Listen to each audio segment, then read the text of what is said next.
tomato pasta.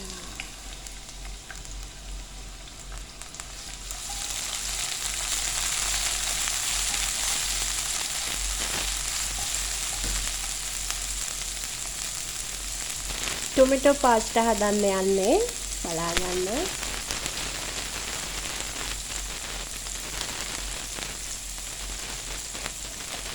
Onion, garlic.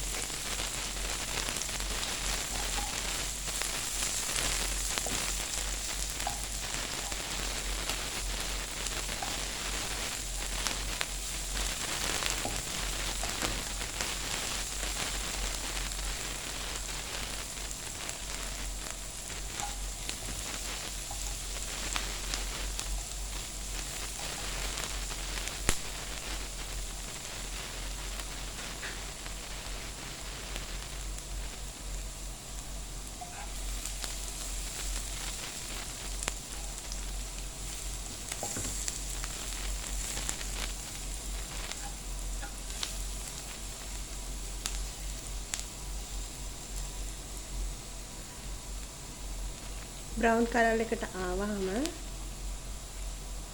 මෙතන තක්කාලි ගෙඩි 3ක් කීටියට කපාගෙන තියෙනවා. හොඳට ඉදිරියට කරගන්න.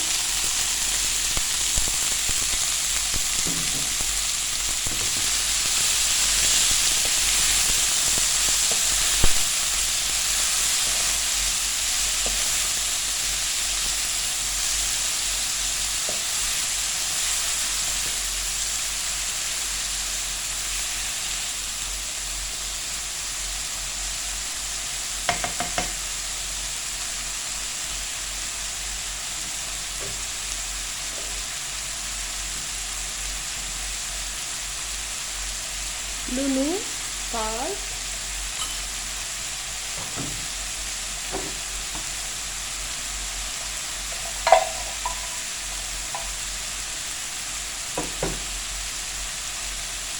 black pepper,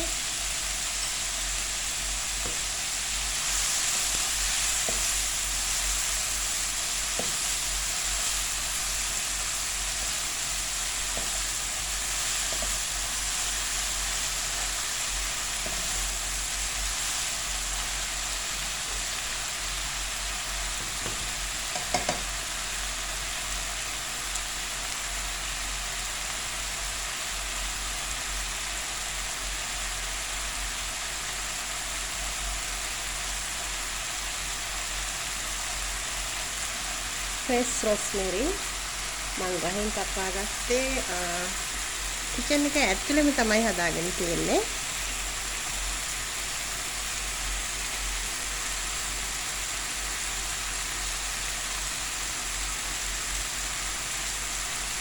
පාස්තා ටික තඹගෙන පැත්තකින් තියාගෙන තියෙනවා. ලුණු සහ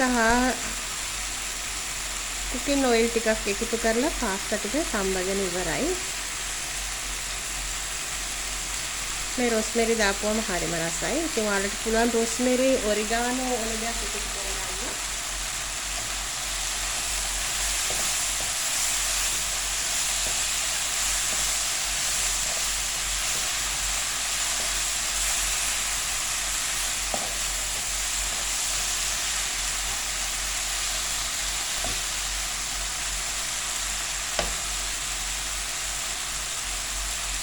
අද වීඩියෝ එක එඩිට් කරන්නේ නැහැ. මෙහෙමම අප්ලෝඩ් කරනවා. මේ තියෙන tomato paste.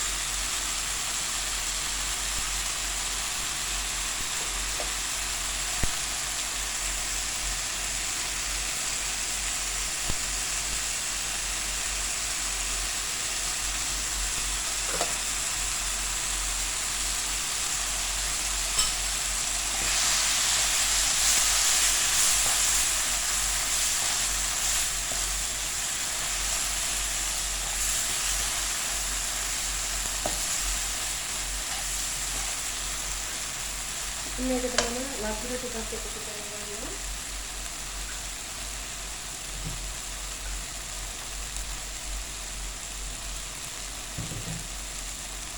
වතුර කෝප්ප කාලක්.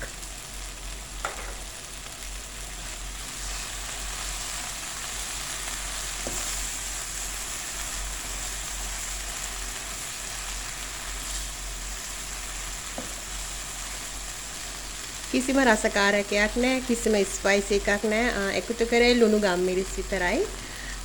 කැමති කුකින් ඔයිල් ටිකකින් ඔයාලට පුළුවන් ලුණු සුදු ලුණු ෆ්‍රයි කරගෙන ඊට පස්සේ ඒකට තක්කාලි ටික එකතු කරලා ලුණු ගම්මිරිස් රසය අනුව එකතු කරගන්න. කැමති නම් රොස්මෙරි ඒ වගේම ඔරිගානෝ ඒ දෙකෙන් එකක් එකතු කරගන්න. ඊට පස්සේ මේකට තඹගත්තු පාස්ටා ටික එකතු කරගන්නවා. ඒ වගේම මේකට මම සලාඩ් එකක් හදා ගන්නවා. ඉතින් මෙතන වෙජිටේරියන් නේ. ඒක නිසා වෙජිටේරියන් නොවන කෙනෙකුට නම් මම චිකන් දාලා සලාඩ් එකක් හදා ගන්නවා. චිකන් සෙදර් ඒ කියන්නේ චිකන් බ්‍රෙස්ට් එක ග්‍රිල් කරලා ඒක තීරු කපලා ඒකට සලාඩ් එකක් හදලා තියෙනවා. එළවලු ටිකක් එකතු කරලා. ඉතින් ඒක තමයි අද දවල් මෙනු එක. මේකට තව වතුර ටිකක් ඕන වගේ.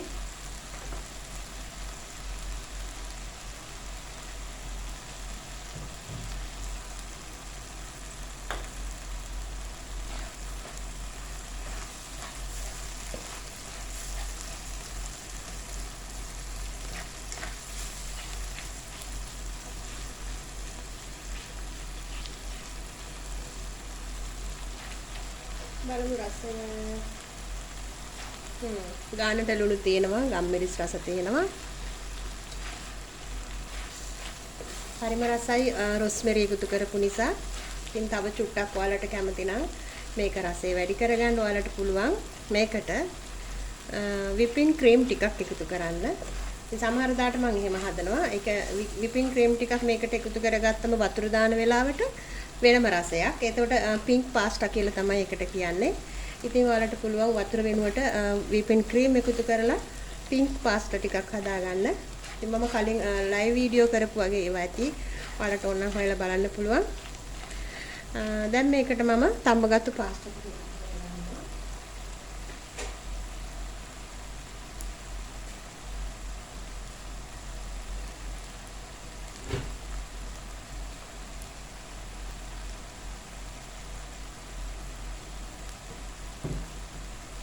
තව වතුර චුට්ටක් එකතු කරගත්තොත් හොඳයි කියලා හිතෙනවා. නැත්නම් පාස්ටා ටික වියලි ගතියට එනවා, ඩ්‍රයි ගතියට. ඉතින් පාස්ටා ටික අපි හදාගත්තට පස්සේ ටිකක් මේක ඩ්‍රයි නැතුව තියෙන්න ඕන කනකොට. ඩ්‍රයි වුණාම හරි නෑ. චුට්ටක් ජූස් ගතියට වගේ තියෙන්න ඕන. ඒක තමයි පිළිවෙල. ඉතින් ඩ්‍රයි ගතියට වඩා ජූස් ගතිය තියෙන්න ඕන නම් ඔයාලට පුළුවන් මේකට වතුර එහෙම නැතිනම් විපින් ක්‍රීම් එකතු කරලා රසම රසයි. මේක ඇත්තටම වෙජිටේරියන් කෙනෙකුට ගොඩක්ම රසයි. අන්න පාස්ටා ටික මම තම්බලා තියෙන්නේ. තම්බලා මේකට ඇල් වතුර ටිකක් මම එකතු කරලා තිබුණා. පොඩ්ඩක් මේක ඇලෙන ගතිය නිසා. දැන් මම ගින්දර අඩු කරගන්නවා ලිපේ.